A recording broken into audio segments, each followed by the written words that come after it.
Et bon, pour d'autres associés comme Francis, j'ai eu aussi à faire récemment, très récemment, j'étais en Guinée. J'étais en tant qu'expert IA au compte du PNUD Sénégal en Guinée pendant 1 mois. Donc, je viens de revenir de la Guinée. Donc, voilà. À part ça, actuellement, je travaille en tant que consultant au niveau de la DGID, la Direction nationale des impôts et des domaines du Sénégal, pour la mise en place des solutions de détection de fraude fiscale. Donc, voilà un peu, je travaille sur ça. Donc, c'est voilà, de façon très ramassée. Et je suis formateur en intelligence artificielle ici au Sénégal, en deep learning, voilà, et en data engineering. Donc, je combine les deux, le big data et aussi de l'intelligence artificielle. Donc, comme je disais, donc cette présentation, elle est tirée de mon cours. D'habitude, je le fais en live, mais exceptionnellement, je ne pourrais pas le faire en live, sinon ça va me prendre un peu plus de temps de faire tout ça en live. Donc, du coup, j'ai utilisé directement mon document, d'accord? Ne vous inquiétez pas, on va se poser des questions, ça sera très interactif, hein, et il y aura des questions que je demanderai. J'aimerais bien que ceux qui sont, voilà, très en ligne, qui peuvent répondre assez rapidement pour qu'on puisse gagner en temps et tout et tout. Donc voilà, donc ici, comme le thème l'indique, hein, c'est les fondamentaux du deep learning. L'objectif, c'est vraiment de voir quels sont les éléments de base à comprendre et lorsqu'on parle du deep learning. D'accord? Voilà. Alors, il va de soi, comme nous avons dit, que cette présentation, c'est vraiment des questionnements et après, à force de trouver des réponses à ces questions-là, nous allons essayer de comprendre un peu voilà, comment marche le deep learning, etc., etc. Donc, sans plus tarder, c'est la première question qu'on doit se poser, c'est quoi l'intelligence artificielle? Rapidement, est-ce qu'il y a quelqu'un qui peut définir c'est quoi l'intelligence artificielle? Rapidement, rapidement. Oui, Alpha Omar Silla, vas-y, mon ami.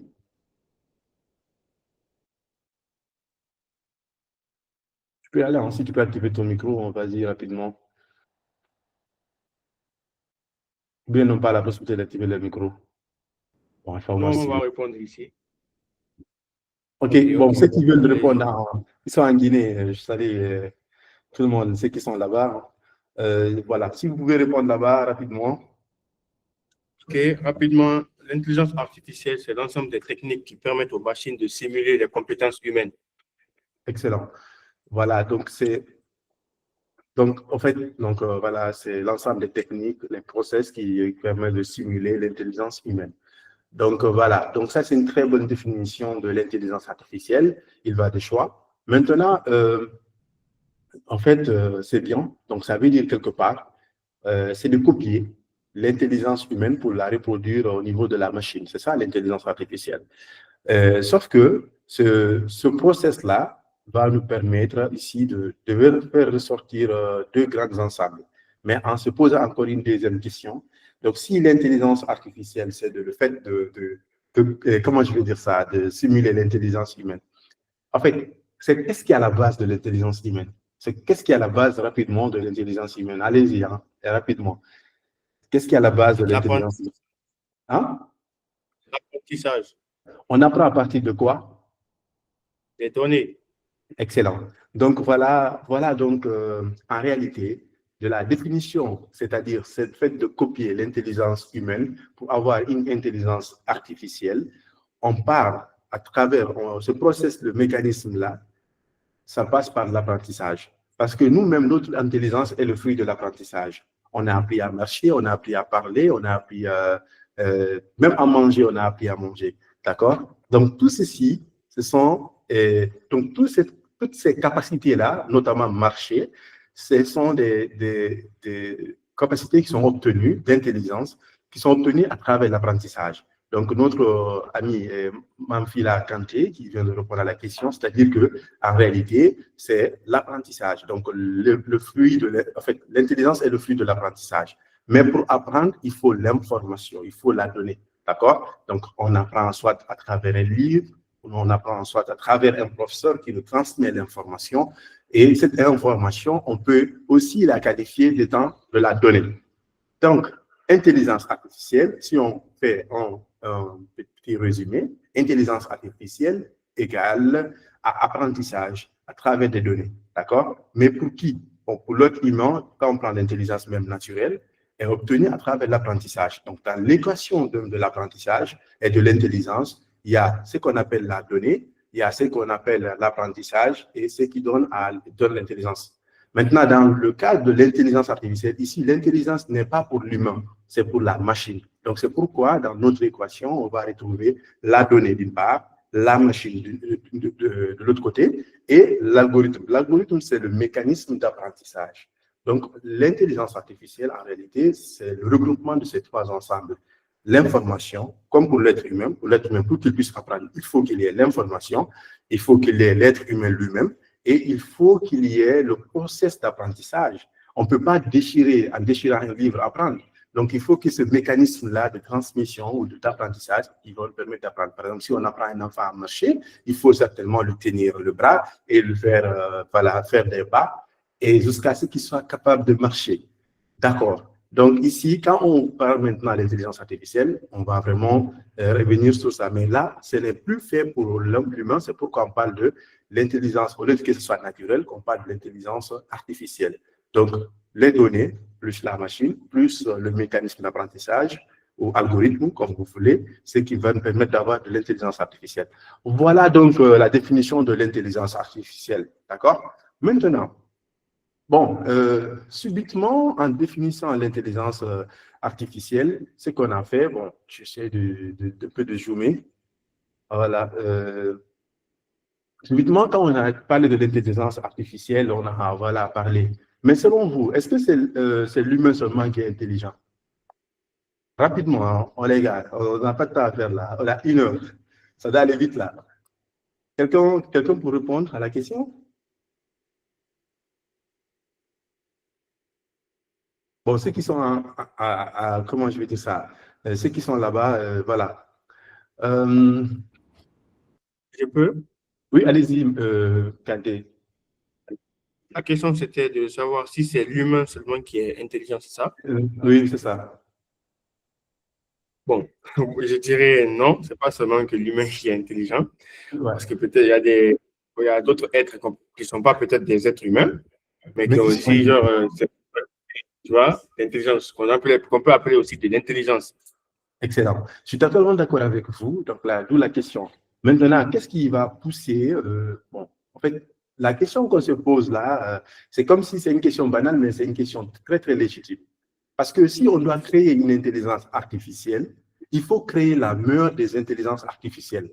Donc, il faut d'abord faire un diagnostic de l'intelligence qui existe pour pouvoir se baser sur pour se baser sur une seule intelligence, pour dire, OK, nous allons faire cette type d'intelligence-là. C'est comme si quelqu'un qui essaie de construire une voiture à partir, par exemple, voilà, à partir des voitures qui existent déjà. S'il veut construire la meilleure des voitures, il faut qu'il regarde quelle est la meilleure des voitures d'abord avant de faire la voiture en question. Bon, en revenant sur l'intelligence artificielle, vous allez comprendre. Si donc on doit faire une intelligence artificielle, on sait qu'il n'y a pas que l'être humain qui est intelligent, il y a les autres animaux qui sont intelligents. Pour qu'on se base sur l'être humain, il faudrait que l'être humain soit en lui-même l'être le plus intelligent. Donc, il va de soi je pense que, sauf après, comment on appelle ça, le contraire, mais l'être humain est l'être le plus intelligent. Donc, dans ce cas, si on doit faire une intelligence artificielle, créer une intelligence artificielle à partir d'une intelligence naturelle, il faut se baser sur l'être humain.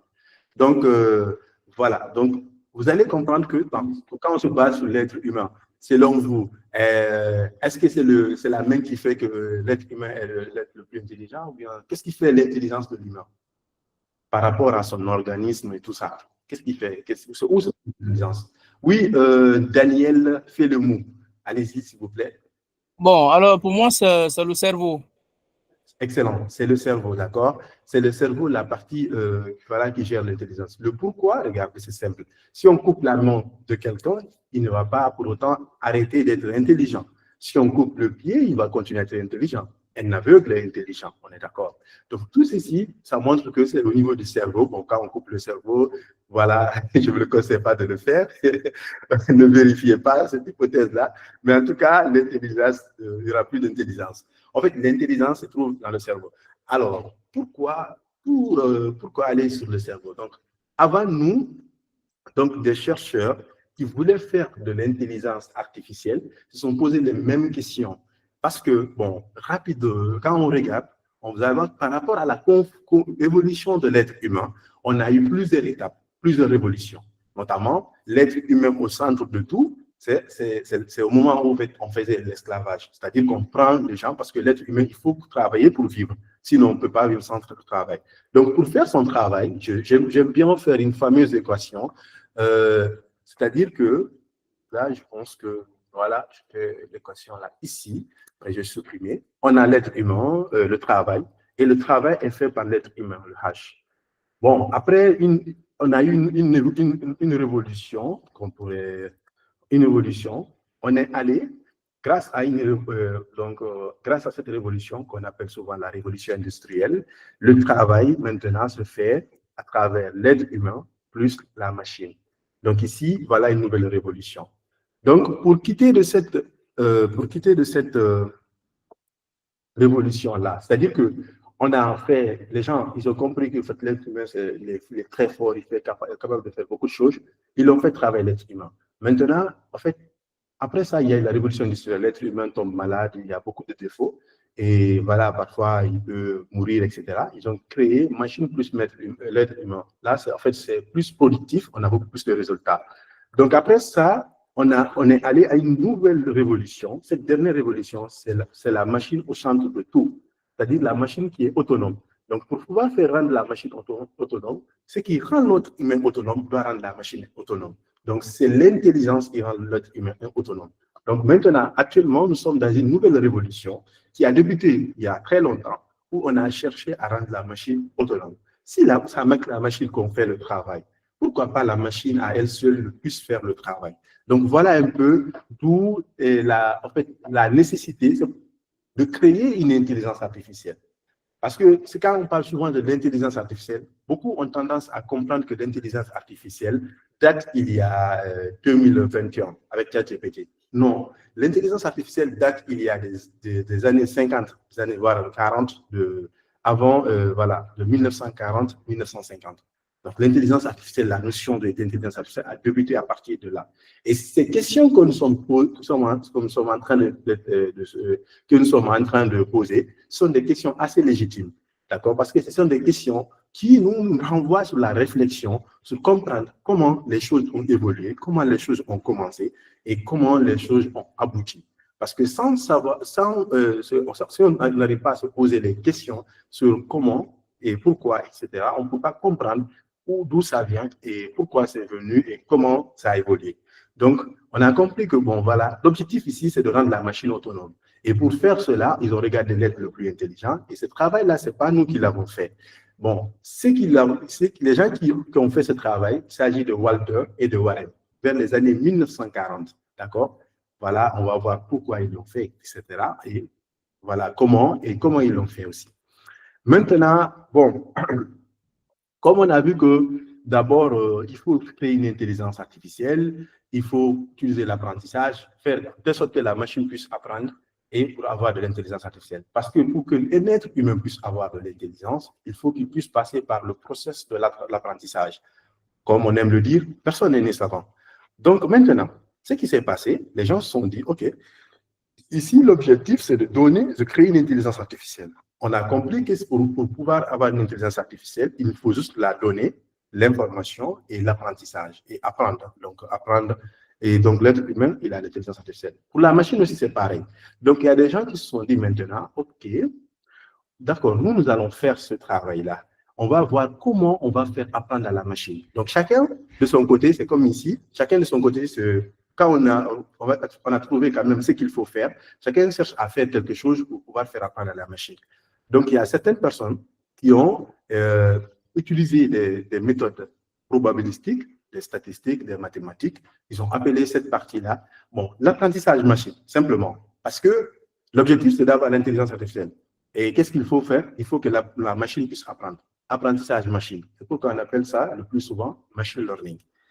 Dans comment je vais dire ça, dans cette branche-là qui est là, dont l'objectif est de créer une intelligence artificielle, il y a d'autres personnes qui se sont dit, OK, les probabilités, les mathématiques, les algorithmes en réalité, c'est le bon terme, les algorithmes en réalité, à eux seuls ne suffisent pas. Il faut vraiment aller plus loin, aller de la biologie, c'est-à-dire, comme on l'a dit, que bon, l'être humain, son cerveau, aller de la biologie, c'est-à-dire que de voir comment le cerveau fonctionne, apprendre dans le mécanisme du cerveau et essayer de reproduire cela dans une machine pour que la machine puisse faire l'apprentissage, apprendre comme l'être humain, pouvoir faire des tâches comme l'être humain. Et ces personnes-là ont dit, cette forme d'apprentissage, c'est une forme d'apprentissage qui est assez profonde. Ils ont appelé cela le deep learning, l'apprentissage profond. Donc, ce mécanisme-là qu'on appelle l'apprentissage profond, c'est ce qui aujourd'hui nous intéresse. On va essayer d'apprendre les fondamentaux de l'apprentissage profond, c'est-à-dire le deep learning. Donc, si vous avez des questions, n'hésitez surtout pas à parfois me poser des questions. Je vais essayer de répondre à vos questions. Alors, l'objectif, intelligence artificielle. Approche, apprentissage machine, on a dit basé sur des algorithmes. Deuxième approche, deep learning, basée sur le cerveau. Plus précisément, dans le cerveau est constitué de réseaux de neurones. Donc, basé sur des réseaux de neurones. Pour pouvoir faire quoi? Créer une intelligence artificielle. Cette approche, elle est très profonde. On parle d'apprentissage profond, deep learning. Alors, maintenant, comme le deep learning, c'est pas comme on aime tellement le dire, hein, ça ne vient pas de la Guinée. Ça vient ça vient de quelque part et par quelques personnes. Nous allons voir avec comment ce deep learning-là a commencé. Alors, donc nos amis nous ont suggéré, s'il s'agit en tout cas de l'être humain qui peut être notre personnage, c'est-à-dire notre objet d'apprentissage, c'est-à-dire ce qu'on essaie d'observer, objet d'observation, pour pouvoir créer le même mécanisme qui existe sur l'humain, le créer à travers une machine. On doit donc étudier, comprendre un peu comment, dans le cerveau, comment les choses fonctionnent et comment les choses évoluent. Et pour faire ce travail-là, mais comme on aime le dire, hein, Dieu merci, les gens l'ont fait déjà à notre place. Il s'agit de Warren et de Walter. Bon, les voici les deux messieurs qui l'ont fait pour nous, Warren et Walter. Donc, dans les années 1940, qui se sont assis, qui se sont posés les mêmes questions que nous, jusqu'à arriver au niveau du cerveau, ils ne se sont pas limités là. Ils ont dit, OK, guys, là, bon, peut-être pas this guy, hein, ce guy c'est ça, mais c'est pas grave, c'est une métaphore. Donc, ils se sont dit là aussi, ils sont, OK, bon, déjà, comment le neurone fonctionne? Parce que si dans le cerveau humain, il est essentiellement constitué de réseaux de neurones, comme voilà, connectés entre eux, comme on appelle des réseaux de neurones, il faut savoir comment un seul d'abord neurone fonctionne pour pouvoir essayer de reproduire ça maintenant dans une machine. Donc, en termes de profil, les deux, Walter est mathématicien, Warren est neurophysiologiste, donc il étudie les neurones, etc. Donc, il sait un peu comment ça fonctionne. Donc, c'est un mathématicien qui s'est associé à un neurophysiologiste pour pouvoir comprendre le cerveau. Donc, ces deux chercheurs-là, ils sont associés à eux, leurs profils sont assez complémentaires. Donc, le neurophysiologiste, il va l'expliquer comment le neurone fonctionne. Par définition, le neurone est une cellule excitable. C'est-à-dire que dans notre cerveau, on a des neurones, et ces neurones-là, ce sont des cellules. Et comment sont ces cellules-là? Ce sont des cellules qui sont excitables. OK, voilà. Donc, c'est ça, excitable. Donc, en fait, ils ont la possibilité d'être excités ou de ne pas s'exciter. Un peu comme dans l'ordinateur. C'est-à-dire qu'il peut s'exciter, ne pas s'exciter. Mais pourquoi s'exciter? Pourquoi ne pas s'exciter? Et voilà, en fait, à quel moment s'exciter d'ailleurs? C'est la question qu'on se pose. Il faut savoir qu'on nous a appris quelque chose à l'école, mais qui reste toujours vrai. Quand j'observe ce tableau devant moi, en fait, j'ai de l'information qui vient au niveau de mon cerveau. Et l'information dans mon cerveau est traitée par mes neurones. Ça passe par l'influx nerveux, etc. Quand je touche quelque chose, le fait de toucher, c'est une information. Quand j'observe quelqu'un, je le regarde, l'information est traitée. Est-ce que le fou peut reconnaître quelqu'un? Bon, peut-être c'est un fou, hein? D'accord. Mais bon, le fou ne peut pas conduire quand même. Donc, mais en fait, quand on regarde, en fait, quand on observe, c'est une information qu'on reçoit et le cerveau traite cette information. Et donc, sinon, l'information qui arrive dans notre cerveau, les zones du cerveau vont s'activer. Les neurones vont s'activer, ils vont traiter l'information et biologiquement, on est capable de dire, ah, ça c'est ma fille a Kanté, ah, je me rappelle de ce nom, ok, je me rappelle de ce monsieur, etc. Donc ça, c'est à travers, comment je veux dire ça, le mécanisme de fonctionnement du cerveau. Mais qu'est-ce qui est à la base? D'abord, c'est l'information. Après, lorsque l'information arrive dans le cerveau, l'information est traitée. OK, donc il y a une information qui arrive dans les neurones et c'est par rapport à ces informations-là, quand l'information arrive à un certain seuil virtuel, en fait, les neurones s'excitent. Donc, le fait de s'exciter entre elles, en fait, ce qui passe, il y a ce mécanisme d'intelligence qui est créé. Bon, ne vous inquiétez pas, on le verra encore, on va le décortiquer un peu plus loin. Mais comprenez en tout cas, ce mécanisme biologique-là se réalise dans notre cerveau. Et donc, quand on zoome aussi sur le neurone pour voir comment il est constitué biologiquement, on a d'abord des dendrites, là où l'information arrive. On a ce qu'on appelle le corpus cellulaire, là où, waouh, le temps file vite, hein? Waouh! Donc, je dois faire assez rapidement là les choses. Donc, le corpus cellulaire, donc on est à 15 heures déjà. Le corpus cellulaire où l'information est traitée et l'axiome, ça c'est là l'information est transmise. Après, on a le dendrite où l'information va sortir. Donc, et ces dendrites-là sont connectés à une autre neurone, etc., etc. C'est simple.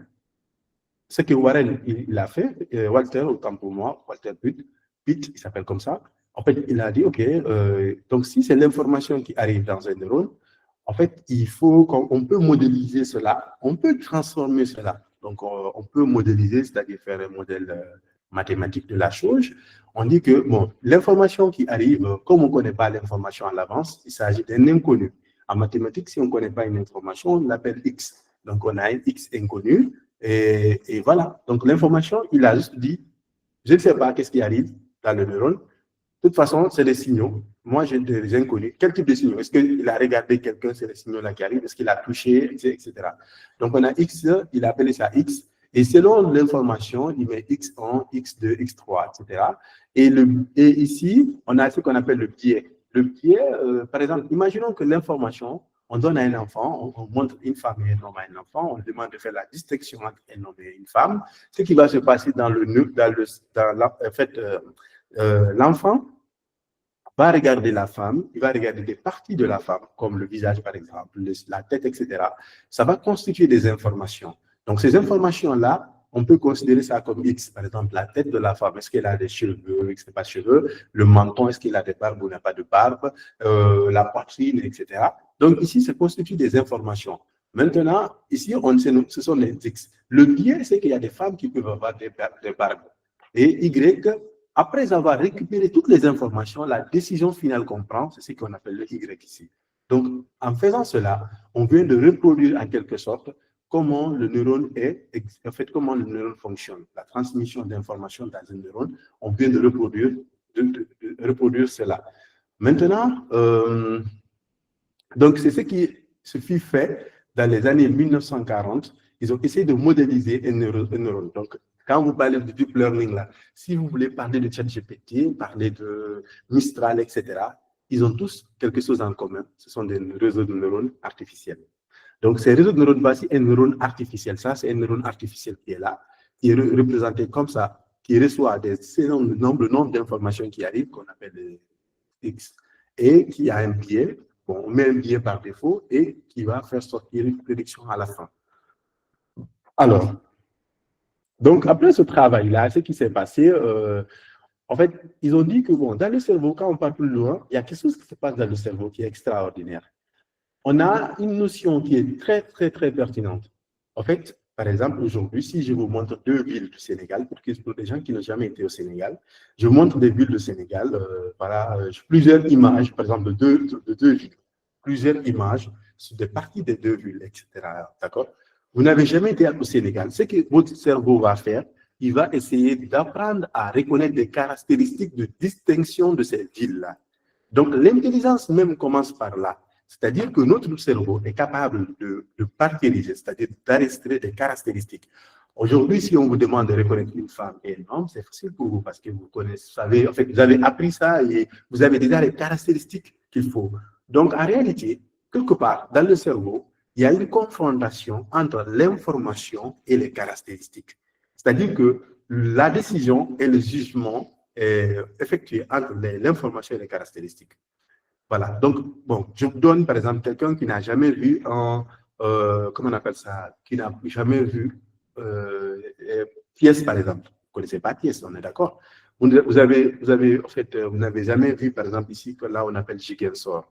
Donc, si je vous montre ces deux villes-là, automatiquement, pour les reconnaître, vous allez chercher à avoir des caractéristiques. Plus simplement encore, quand je montre une femme et un homme à un enfant, je ne parle pas d'un grand, hein, un petit, d'accord, il va, à force de regarder, par exemple, on peut regarder la tête, regarde la poitrine, regarde le menton, et il va regarder, il va de façon naturelle, d'accord, il va essayer d'avoir des caractéristiques qui vont lui permettre de faire la distinction. Dès lors qu'il se trompe, c'est qu'il n'a pas encore de bonnes caractéristiques. Par exemple, il peut dire que quelqu'un qui a de longs cheveux, c'est un homme. D'accord? Ça devient des caractéristiques qui ne perdurent pas. Par exemple, quelqu'un qui a de la poitrine, c'est un homme. D'accord? Donc ici, ce sont les caractéristiques-là qu'on appelle en matière de deep learning les poids. Donc, ce sont les poids-là qu'on confronte. Donc, ici, en réalité, si on a les caractéristiques qu'il faut, les bonnes caractéristiques, on est d'accord, si vous avez tout de suite là les très bonnes caractéristiques, un enfant qui a les très bonnes caractéristiques, il saura faire la distinction entre un homme et une femme, par rapport à pour faire la distinction entre un homme et une femme. Donc, de la même manière, quand vous entendez un modèle qui est bien, en fait, c'est un modèle qui a les bons W. En fait, en réalité, pour le modèle, ces W sont des valeurs. De telle sorte que lorsqu'on multiplie par une information, par exemple, la taille de vos cheveux, multiplié par la taille des cheveux au niveau de votre menton, multiplié par la hauteur de votre poitrine. Donc, en fait, ces valeurs de telle sorte que si vous êtes un homme, qu'on obtient par exemple 0, si vous êtes une femme, on obtient 1 par exemple. Donc, on dit que vous avez appris en matière d'intelligence artificielle lorsque vous trouvez les meilleures valeurs, c'est-à-dire les valeurs les plus pertinentes, puis à chaque fois que vous multipliez par l'information, que ce soit d'une femme ou un homme, et vous soyez capable de dire, en fait, le résultat soit 0 pour un homme et 1 pour une femme. Voilà un peu ce qui est cherché. C'est pourquoi quand vous entendez les gens parler des modèles d'intelligence artificielle, vous entendez dire un modèle qui a 50 000 paramètres, 2 millions de paramètres, 2 milliards de paramètres, 7 milliards de paramètres, plus de millions de paramètres. Ces paramètres-là ne sont rien d'autre que des caractéristiques qui vont nous permettre de faire des apprentissages. Quelle que soit l'information qui arrive, ces paramètres-là sont de telle sorte que quand ils sont confrontés à l'information, ils peuvent nous donner une très bonne prédiction. Donc voilà, c'est ça qu'on appelle les W. Et donc là, en fait, en réalité, ici, dans la modélisation, on multiplie, on fait la confrontation de nos critères par rapport à l'information. Et c'est ce qu'on a mis ici. On parle d'une formule comme ça. Bon, je ne vais pas rentrer dans le truc très, très mathématique, mais bon, c'est juste, on dit que voilà, quel que soit le nombre d'informations qu'on a, multiplié par le nombre équivalent de paramètres, plus le biais, et voilà, plus le biais, c'est juste ça, le W0, laissez tomber. Voilà, donc multiplier plus le biais. Maintenant, voilà, donc c'est ce que les gens là, ils ont fait dans les années 1940. Ils ont trouvé cette formule-là. C'est pourquoi quand on voit le deep learning, on parle que ça date d'aujourd'hui. Quand ils ont trouvé cette formule-là, ce qui se passait, en fait, le problème, il n'y avait pas comment modifier les W. Parce que vos critères, vous pouvez avoir des critères, par exemple, de jugement qui ne sont pas fondés. Maintenant, pour que, en fait, par exemple, on prend l'enfant, toujours l'exemple sur l'enfant qui essaie de regarder, de dire que c'est une femme ou un homme, on lui montre plusieurs images de femmes et d'hommes, ce qui va se passer, parfois il se trompe. Mais si l'enfant ne sait pas qui s'est trompé, comment il va apprendre? Donc, en réalité, l'apprentissage, dans le mécanisme de l'apprentissage, il y a un garde-fou. C'est quoi un garde-fou là? C'est le garde. En fait, c'est quelqu'un qui est là, comme notre tuteur, il va nous dire on a bien appris, on n'a pas bien appris, etc., etc. Donc, c'est cette partie-là, comment je vais dire ça? Il faut. Mais en 1940, quand Warren et Walter, ils ont fait leur article scientifique, en fait, ils ont publié leur article, il n'y avait pas cette formule-là. Ils n'ont pas trouvé cette formule qui va nous permettre de trouver les bons W. Ils ont juste dit que, hey, l'intelligence-là, ce n'est que le fruit de la confrontation de l'information et les bons critères, plus le biais. C'est juste ça. Ils ont défini une formule comme ça. Bon, après, ils appellent ça le W comme des poids, techniquement parlant, mais c'était juste ça. C'était ça la formule qu'ils ont découverte. Mais ce qui se passait, c'est qu'il n'y avait aucun moyen en ce moment, pendant cette période, de trouver comment avoir les bonnes critères. Nous, on sait qu'en tant qu'être humain, on a un tuteur qui est là, qui va dire, vous êtes trompé, non, rectifiez ça, etc. Grâce à cela, on arrive à apprendre. Donc, voilà, l'enfant, s'il dit c'est une femme, non, c'est un homme, regarde bien. Après, ainsi de suite, à force de s'entraîner, il arrive à apprendre. Donc, il y a un autre chercheur qui s'est mis sur le sujet, il s'appelle Frank Rosenblatt. Il a dit, OK, moi, je peux trouver une formule, c'est-à-dire, comme si je veux trouver un tuteur pour l'intelligence artificielle, pour que celui-ci puisse permettre à l'IA d'apprendre. Donc, vers les années 1950, il a proposé la première formule d'apprentissage. La formule, elle est là, c'est W, pour modifier le W plus, comment je vais dire ça, Y moins, comment je vais dire ça, moins Y, bon, YT, bon, c'est Y réel, Y après X, bon, ne vous inquiétez pas, j'ai expliqué ça petit à petit, c'est pas compliqué du tout. Alors, c'est quoi, par exemple? Imaginons qu'on a un exemple ici simple. Le W, c'est la valeur par laquelle on va multiplier, par exemple, la taille des cheveux de la personne que l'enfant a observée. Maintenant, ici, on connaît déjà la vraie taille, quoi. En fait, autant pour moi. On connaît déjà la vraie valeur de la taille des cheveux, c'est ça, en fait. On connaît déjà la vraie valeur. Et lui, il va nous dire que, par exemple, autant pour moi, il va juste nous dire que c'est un homme ou bien une femme. On sait déjà à l'avance c'est un homme ou une femme. L'objectif, ce n'est pas de prédire la taille des cheveux. Donc, l'objectif, c'est de dire c'est un homme ou une femme. On sait. Nous, on sait à l'avance. On sait. Donc, ce que Frank Rosenblatt propose, c'est que si, par exemple, je donne un exemple ici, je dis que, par exemple, ici, avec cette formule-là, bon, on va utiliser le signe plus, comme dans sa formule, au lieu de faire ça. Bon, ici, voilà. X ici, c'est la valeur qu'on essaie qu'on a la valeur. Ça peut être, voilà, c'est la valeur qu'on a, les valeurs qu'on a. Bon, je mets comme si les observations égales à 1. Ici, je donne un exemple. En fait, exemple, il a prédit que la valeur réelle, c'était une femme. Et l'IA a prédit que c'était un homme. Donc, 1 moins 0, ça fait 0. 0 fois alpha. Bon, alpha, c'est une valeur, c'est une constante qu'on appelle vitesse d'apprentissage, le learning rate. En fait, voilà, ce qui va me permettre de régulariser. C'est un régulateur. Voilà, c'est ça le temps. Donc ici, imaginons que le Frank Rosenblatt, c'est simple, il a dit, OK, c'est simple. Votre objectif, ce n'est rien d'autre que de trouver les bonnes W. Mais pour trouver les bonnes W, il faut que ces W-là puissent changer, évoluer, jusqu'à ce qu'on trouve les bonnes W. C'est simple donc. Il a dit qu'avec cette formule-là, on peut trouver le bon W.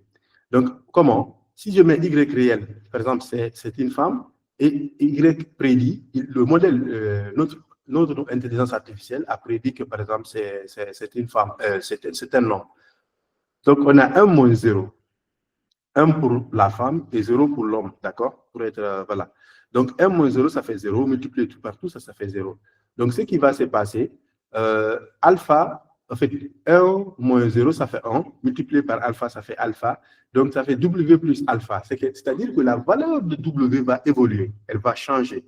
Et vu qu'elle va changer, ce qui va se passer, le W va changer. Maintenant, dans un cas où on a trouvé la bonne valeur, par exemple, il a dit c'est une femme, la valeur réelle, c'est une femme, et il a prédit c'est une femme. On a 1 moins 1, ça fait 0, multiplié par alpha, ça fait 0, et W égale à W. Bon, je ne sais pas si vous avez compris, mais regardez, en fait, si on a la bonne réponse, rien ne change. Si on a la mauvaise réponse, on change le W. C'est ça. Voilà, même nous, en tant qu'être humain, comment on fonctionne. Si, par exemple, on a les bons critères, rien ne change. Mais dès lors que les critères ne sont pas vrais, on essaie de changer. Si je fais, par exemple, faites la distinction entre des téléphones de marque chinoise que vous n'avez jamais vu, vous allez, à force de dire le nom de la marque, si vous vous trompez, vous allez itérer jusqu'à trouver la bonne réponse. Voilà comment les choses ont commencé et voilà ici ce qu'ils ont proposé. Sauf que la formule qu'a proposée Frank Rosenblatt est limitée parce que ceci s'applique pour un seul neurone. Et dans le cerveau humain, on a dit on a plusieurs neurones. Donc, c'est plusieurs neurones qui sont interconnectés ensemble. Donc, pour pouvoir faire, comment on appelle ça? Pour pouvoir faire, comment je vais dire ça? Pour pouvoir faire, apprendre plusieurs neurones à la fois, il faut trouver une autre formule. Donc, voilà. Donc, jusque-là, est-ce que vous avez des questions?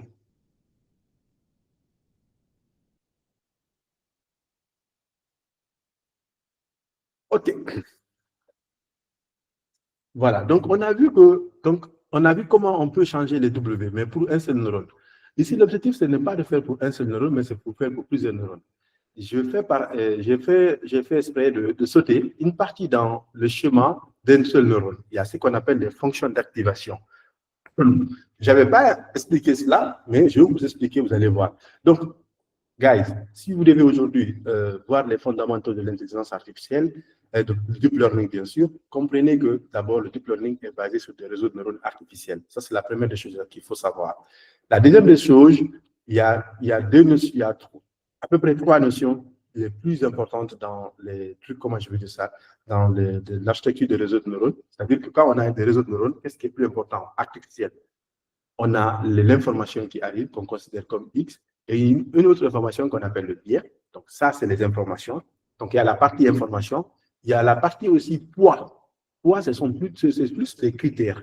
Et c'est l'association de c'est le produit des poids et des informations, plus le biais, qui résume la formule en fait, de transfert, qu'on appelle la formule de transfert. En réalité, c'est cette formule-là qui peut nous donner, qui peut faire de la prédiction.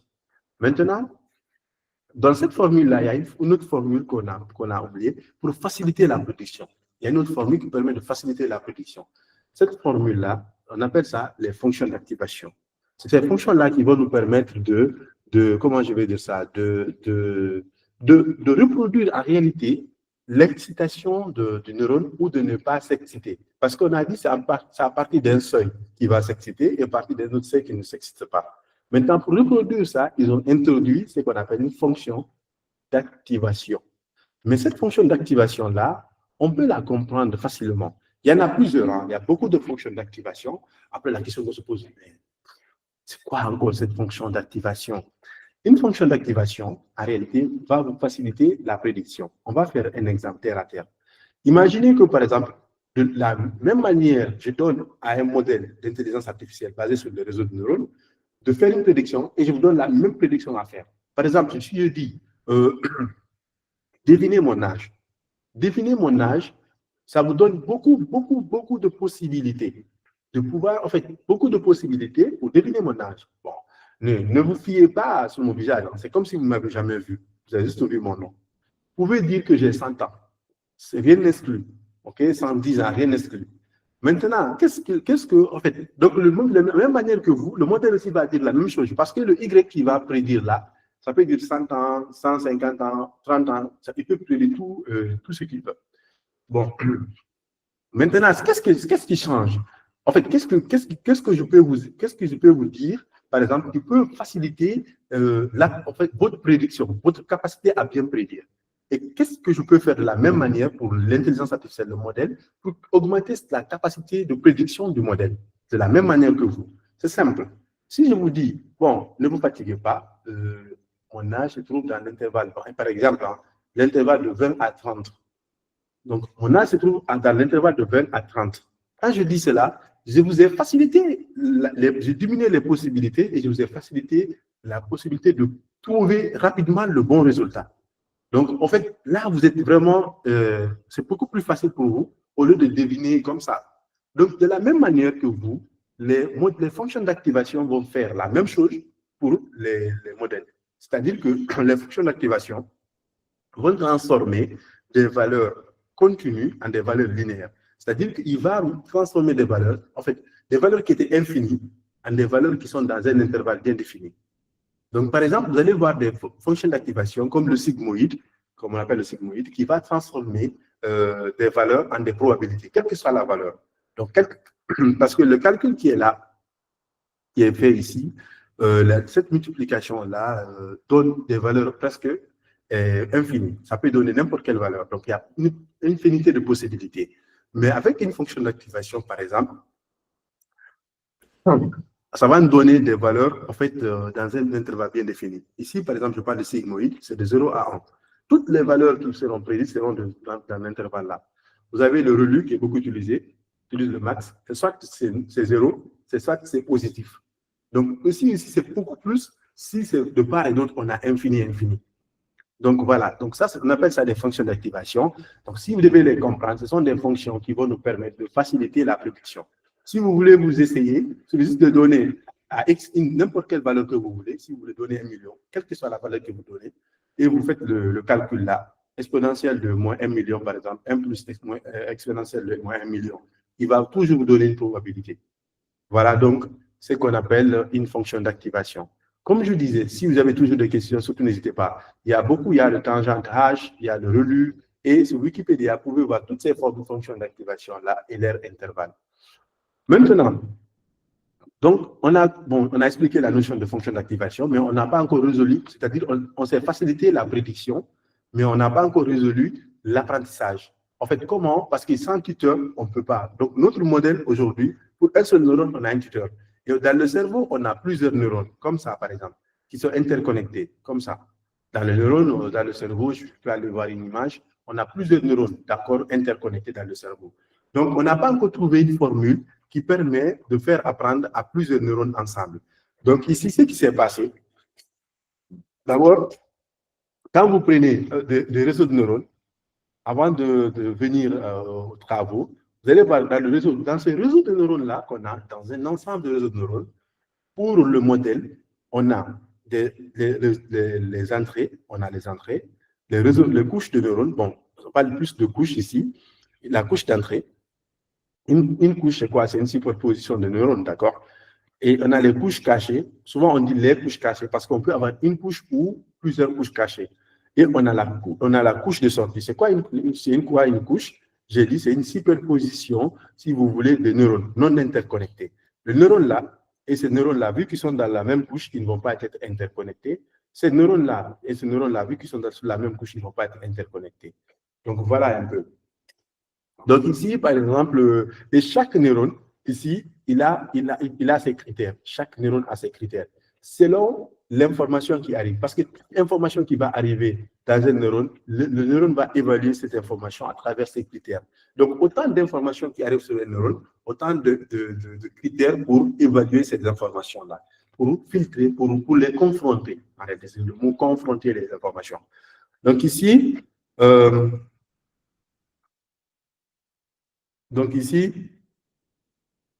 voilà, donc ici, comment je vais dire ça?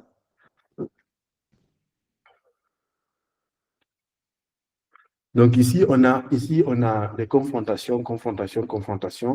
Et ici, en tant que données, en fait, ici, on a les confrontations. Ici, input layer, hidden layer, on a les output layer, etc., etc. Donc ici, on a la couche d'entrée, d'accord? On a une couche cachée ici et on a une couche de sortie. Et à la fin, c'est ça, à travers la couche de sortie qu'on va faire de la prédiction. Bon, maintenant, je regarde toujours l'heure. On va avancer. Je vais regarder. Tac, tac. OK. Je dois faire vite là. Alors, donc maintenant ici, on va remarquer en fait autant d'informations, autant de couches à l'entrée. La couche cachée, les couches cachées, il n'y a pas de, en termes d'architecture de réseau de neurones, il n'y a pas de dire non, je vais mettre telle couche, etc. En fait, tu peux mettre autant de couches que tu veux sur les couches cachées, mais les couches d'entrée, elles sont définies par rapport au nombre d'informations qui arrivent. Par exemple, quand on dit chez une femme, on regarde le visage, on regarde la poitrine et le menton. Pour une femme ou un homme. C'est-à-dire pour faire la distinction entre une femme et un homme. Tu ne peux pas demain dire, OK, non, je vais regarder les pieds encore. Non. Parce que ton modèle, c'est comme si c'était une seule porte.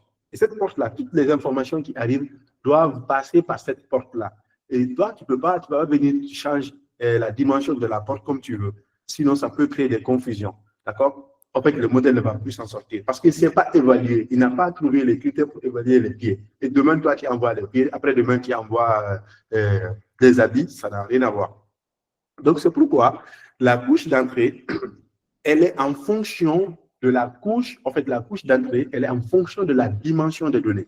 Si tu as 3 informations, il y aura 3 neurones qui ne vont pas prendre. Voilà, c'est les entrées. Voilà, il y aura 3 entrées. Mais si tu as 4 informations, tu auras 4 entrées. Si tu as 1000 entrées, 1000 informations, tu auras 1000 entrées. Donc, c'est ce qui caractérise la couche d'entrée. La couche d'entrée dans un réseau de neurones artificiels dépend de la taille de l'information qui arrive. Après, tu as la couche de sortie aussi qui est dépendante. La couche de sortie dépend du type de prédiction qu'il essaie de faire. C'est soit une prédiction binaire, donc tu as le plus souvent un seul neurone, d'accord? C'est soit le neurone à la fin va dire c'est 0 ou 1. Ou bien tu as une prédiction multiclasse, d'accord? Une prédiction multiclasse à partir de 3.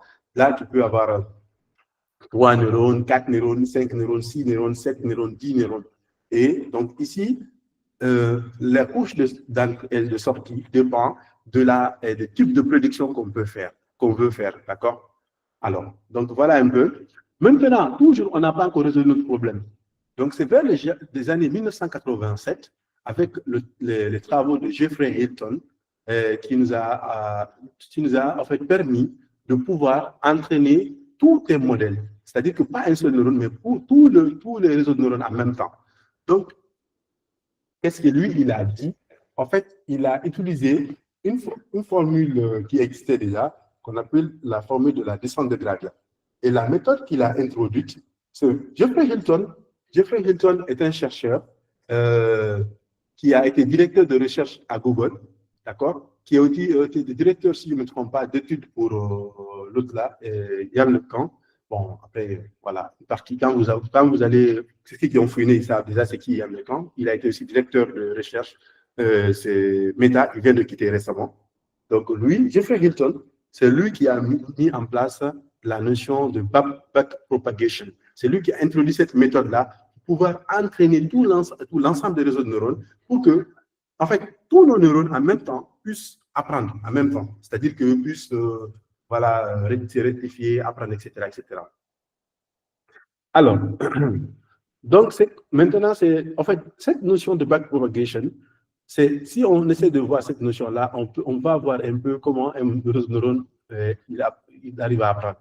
Donc ici, il y a deux notions dans l'apprentissage. Avec sa méthode vers les années 1987, en réalité, c'est à partir de là que l'intelligence artificielle, comme on le connaît aujourd'hui, le deep learning qu'on connaît aujourd'hui, a vu jour. Tout ce qui était avant, c'était assez théorique et ce n'était pas trop applicable. Mais à partir de l'année 1987, on était capable maintenant de vraiment faire des simulations, d'avoir des modèles, parce qu'il avait résolu le problème lié à l'apprentissage.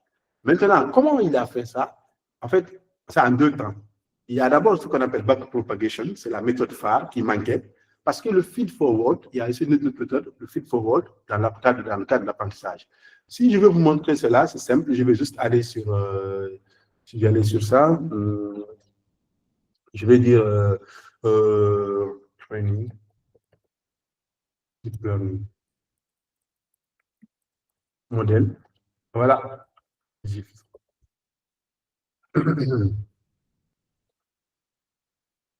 Bon, j'ai une image assez bluffante qui est comme ça. Bon, j'ai dit backpropagation, attendez, backpropagation. On appelle ça en français rétropropagation du gradient. Voilà, regardez ici. Donc, cette image-là, je voulais montrer. J'ai ouvert cette image-là. On va voir ensemble. Ah non.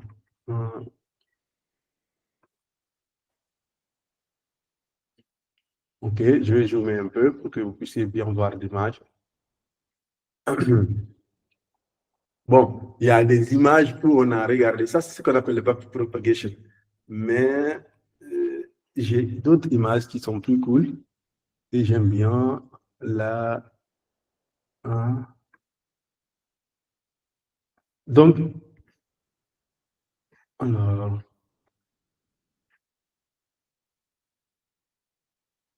Ok, je vais faire le feed forward.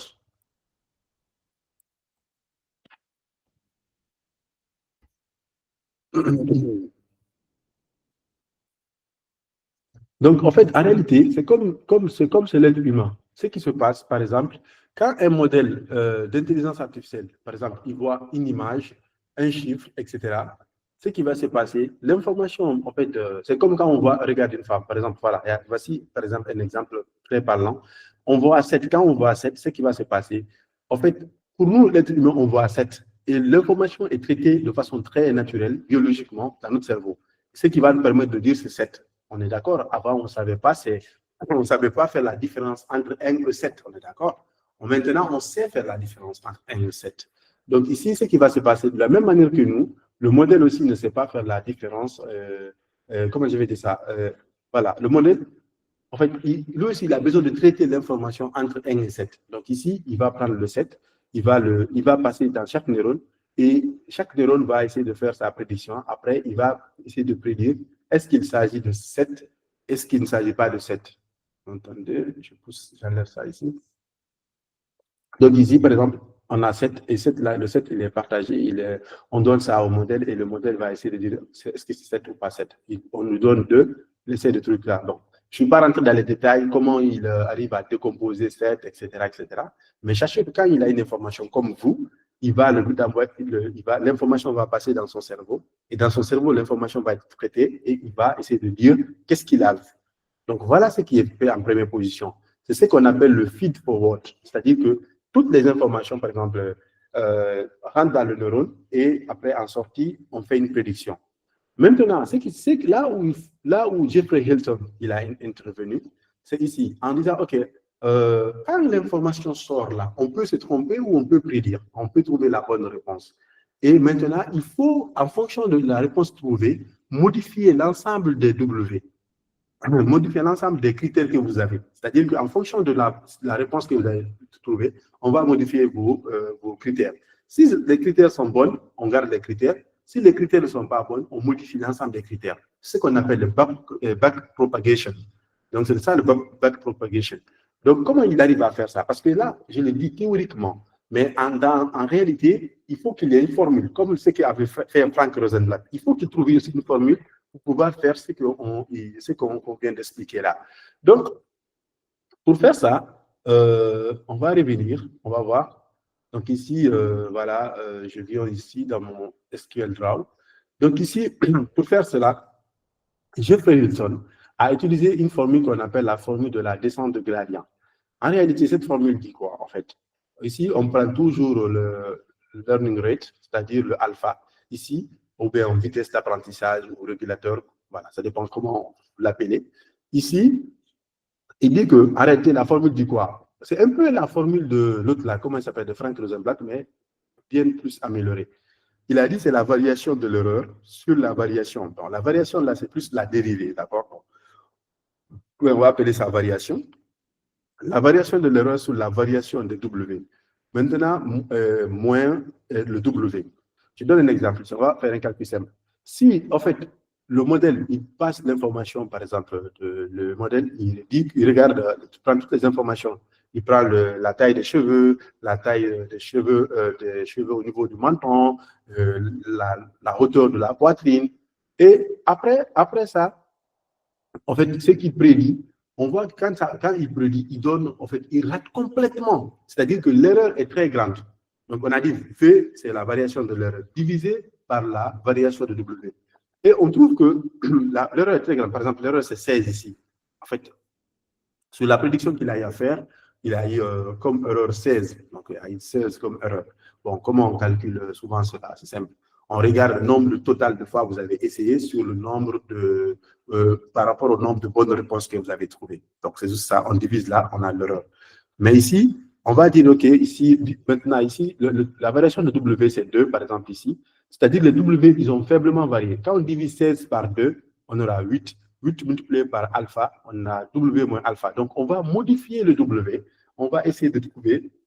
On va changer les critères. C'est-à-dire que quand on modifie le W, on a changé le critère. Et ici, si par exemple maintenant, un cas où l'erreur est très petite, donc la variation de l'erreur est très petite, je donne un exemple ici, ça fait 2 divisé par 16, multiplié par alpha. Ici, on aura ici, en fait, on va faiblement diminuer le W, presque pas le W. Plus l'erreur est très petite, plus on ne modifie pratiquement pas le W. Et c'est ce qu'on cherchait. La différence avec cette formule-là et la formule de Frank Rosenblatt, c'est que cette formule-là, comme on appelle la descente de gradient, en fait, la variation, elle est faite comme ça. Donc, c'est la fin, back, en fait, c'est comme un retour du début, de la fin vers le début. Donc ici, on va modifier les W en fonction de l'erreur, on va modifier ces W-là en fonction des W qui sont là, ainsi de suite jusqu'à arriver à la fin. Donc c'est ce qu'on appelle le backpropagation. Maintenant, comme je vous ai dit, à partir de cette formule-là, on n'a pas assez de temps, on peut rentrer dans les détails, comment on parle de minimum, etc. Mais, donc ça, c'est très résumé. Donc, grâce à ça, aujourd'hui, on a pu avoir cette branche qu'on appelle le deep learning. Et dans le deep learning, on a d'autres notions aussi très, très importantes. Par exemple, le nombre de fois que l'enfant, par exemple, va voir les images, on appelle ça le nombre d'époques. C'est-à-dire que le nombre de fois que l'enfant va voir l'image, en fait, le modèle aussi, le nombre de fois que, par exemple, pour faire la distinction entre un homme et une femme, combien de fois il doit voir des images d'hommes et de femmes pour s'entraîner, on appelle ça le nombre d'époques. En fait, il ne faut pas donner image par image. Si vous donnez image par image à un enfant, il va retenir chaque image, les caractéristiques de chaque image. Alors que nous, on veut un modèle, même s'il n'a jamais vu l'image, qu'il puisse reconnaître. Donc, pour pouvoir faire cela, il faut qu'il puisse observer des caractéristiques générales.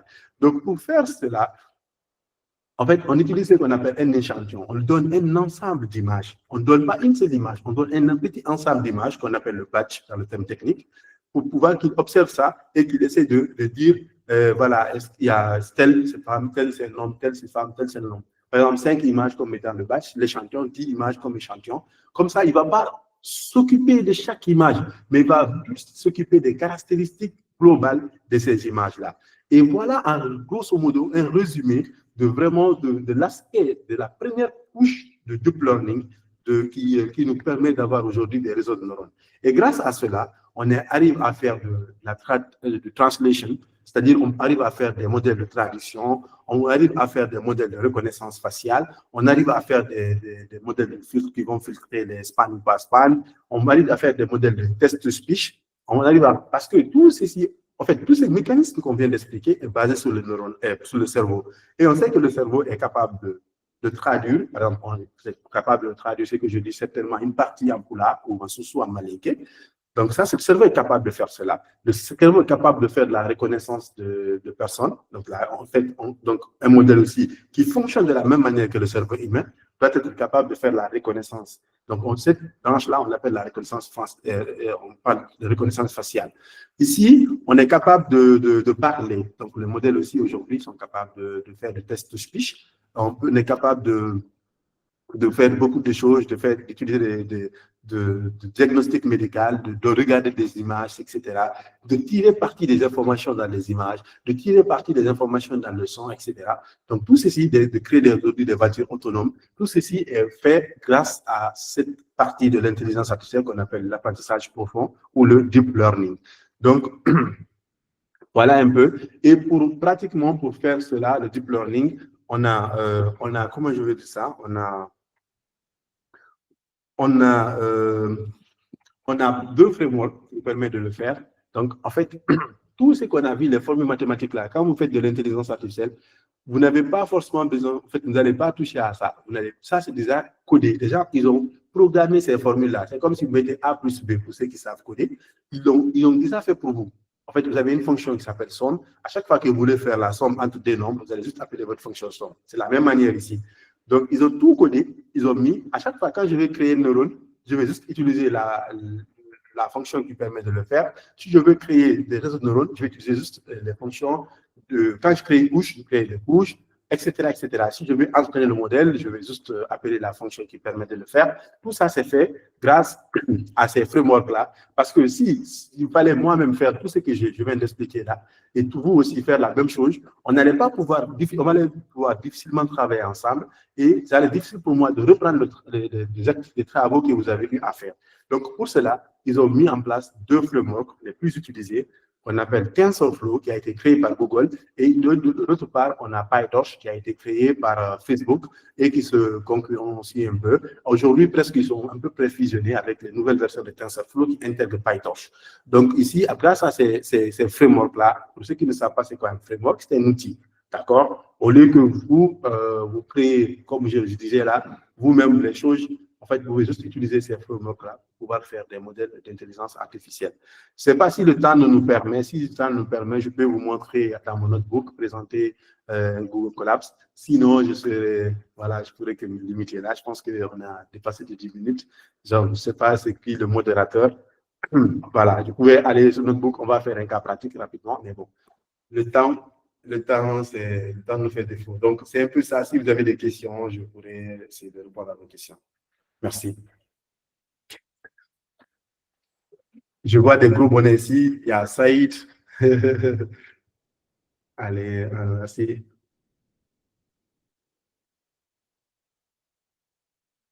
Merci. Salut. Merci, M. Bangoura. De notre côté ici, bon, il n'y a pas vraiment de questions, mais il y a des participants qui